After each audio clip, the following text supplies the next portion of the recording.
Welcome to this new video on Forza Horizon 6, in which I'm bringing you a bit of gameplay with one of the rarest cars in the game. So maybe after seeing the title of this video, you were expecting some gameplay with a Bugatti, a Pagani, or a super rare Ferrari.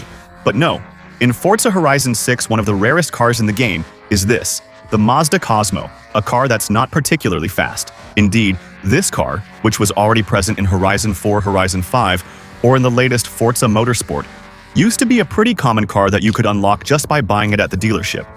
Well, it's become an ultra-rare car in Horizon 6, for the simple reason that the developers decided the only way to get this car is to accumulate 500 festival playlist points. Indeed, just like in Horizon 4 and Horizon 5, you can complete festival playlist events to accumulate points every day, which will add up over a week, and give us access to weekly rewards.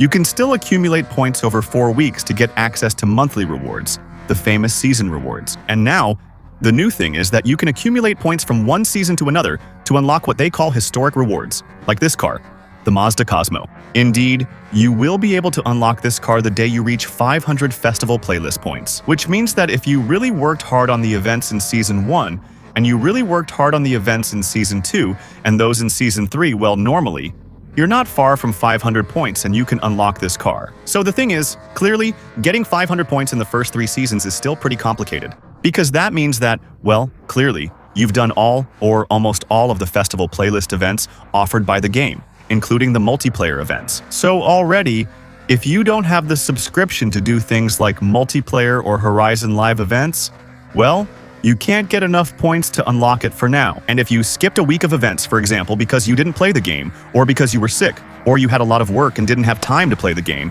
well, getting 500 points for now is impossible. The only way to have done them is really to have completed everything in the festival playlist since the game was released.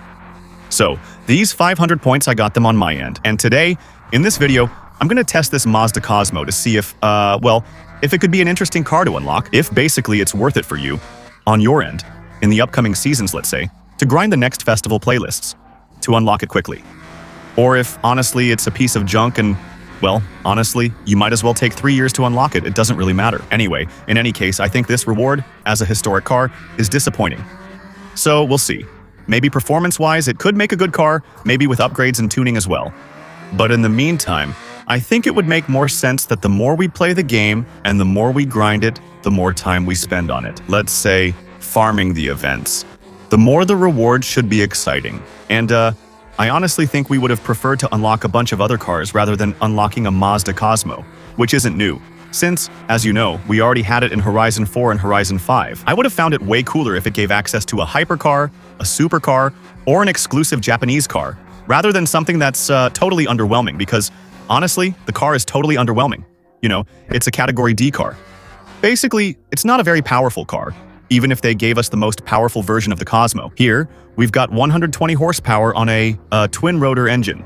So yeah, that's one of its unique features, it's a rotary engine. And it's true that this is kind of a cool little thing about this car because, well, first of all, the Mazda Cosmo is Mazda's first sports car. Before that, they only made, let's say, very traditional cars. This is the first sporty thing they wanted to make. It's a car that, if you put it in the context of the 1970s, actually performed pretty well. Because even though it wasn't super powerful, it's a very light car, under a ton. So, the performance was pretty good for the 1970s. It did 0 to 107.5 seconds and had a top speed of 200 km/h. So, yeah, put in context, it was not bad. So, it's Mazda's first sports car. Actually, it's kind of the ancestor of the RX-7, and it's also the first car in the world to have a twin-rotor rotary engine, in addition to being the first car officially equipped by Mazda with a rotary engine. So, let's say at the time it was a big technological breakthrough.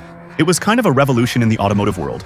It's a car that's actually very rare in real life, because only 1,500 units were produced, due to the fact that Mazda made all of them by hand, and they only produced one per day at the time.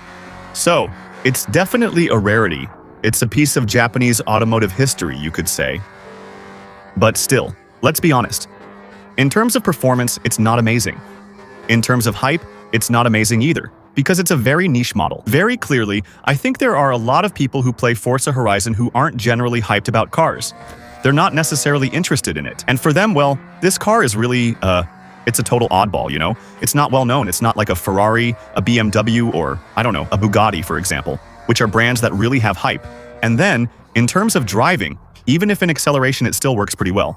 Well, it's still an old car. It's a car from the 60s or 70s. So, if you're like me and you drive with a steering wheel, I think you'll quickly realize that the car, even though it's light, feels pretty heavy. It sways a lot. The suspension is super soft. So we have a car that leans a lot in the corners, and yeah, the brakes aren't that great. So it's fun to drive because the car is light, rear-wheel drive, and a bit soft, making it easy to drift, get it sideways, and hold a slide. Even for beginners with a steering wheel, I think it's a good car to learn drifting. But yeah, when it comes to pure driving in terms of, performance, it's not amazing. Like I said, since it's not a high-end car, I'm not sure it's that interesting just for cruising. It's a bit mixed. It's cool as a piece of Japanese history, though. On the other hand, in terms of pure driving pleasure, it's mixed. It's good for drifting, but that's about it. Afterwards, we'll see with the upgrades, because maybe with the upgrades it could turn into something really crazy. Maybe we'll end up with a real performance gem. Well, let's see what the upgrades will bring. There might be a way to do some pretty cool things with it. Let's not get ahead of ourselves for now. We'll start by upgrading it, let's say, with the stock car. We'll look at the customizations and swaps afterwards. We'll first see if we can make it a more responsive, interesting car for the game's meta. Simply, with, the basic setup, that's it. We're already nearing 400 horsepower. That's pretty good, given the car weighs 980 kg. Actually, we even get down to 750 kg with the weight reduction. So here, we're still going to have a good power-to-weight ratio.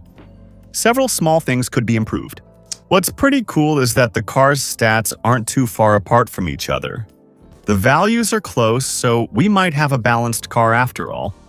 There you go, a little racing gearbox after all. Okay, we'll put in the differential and racing tires as well. Let's check if we have vintage tires for this. That's cool. That's really cool. Visually, what would be great is to be able to put slick tires with white sidewalls or with a custom sidewall. That would be really cool. It would allow us to have cars that are really good in terms of grip without sacrificing, let's say, the look. And the car goes up to S2, so it might have some good potential after all. Even a bit more than S2. And do we have any custom stuff? Well, that's something. Right there, you can tell we're on Forza. Because there's nothing at all. We can only remove things. You see, that's Forza-style customization. We can't add anything, we can only take things off. But yeah, 400 horsepower, 800 kilos top S1 when fully upgraded. That's not bad though. Alright, let's see how it is after the upgrade. Maybe it'll become a super overpowered car. With that power-to-weight ratio, it should accelerate well. And I'm sure that in its car category, let's say in that older car category, I don't remember what they call it, but basically, classic sports cars. I think it won't be bad because, there are actually a lot of cars that are kind of underwhelming in that category. Because often, those are cars that aren't dynamic at all. But here, since it's very light, it's pretty easy to make it dynamic. It's fine, it works pretty well. Pretty quickly.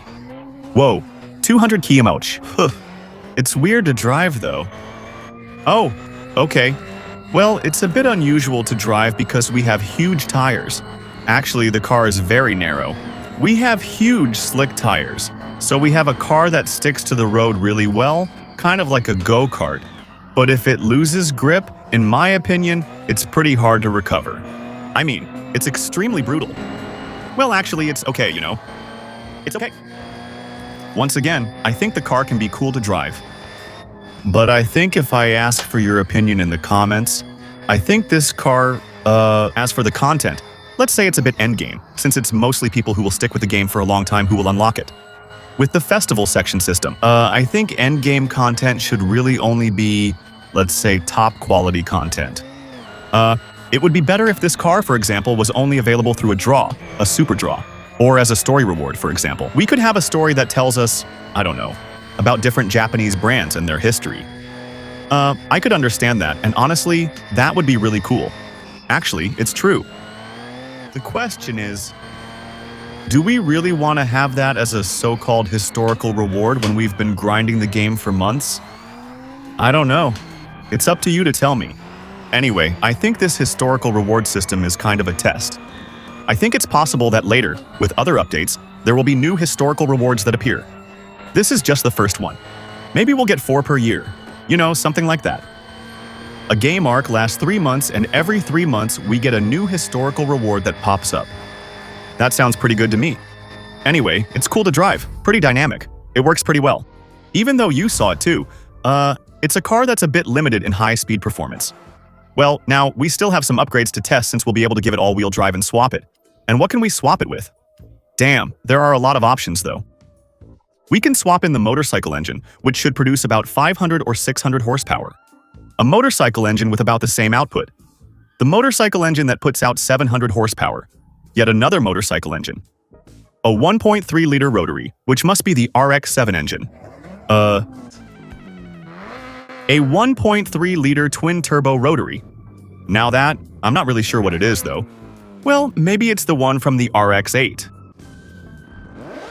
Next, we have a slightly more powerful rotor. The 3-rotor 2-liters. And finally, the 4-rotor 2-liters. So here, it's all rotors and the motorcycle engine. So clearly, if you like traditional engines, if you like, let's say, traditional cars, this one might disappoint you a bit. However, this swap produces 1,000 horsepower. So obviously, 1,000 horsepower in a car that weighs 800 kilos, that's going to perform pretty well. Alright, so let's throw it in. So the car is almost in the R category.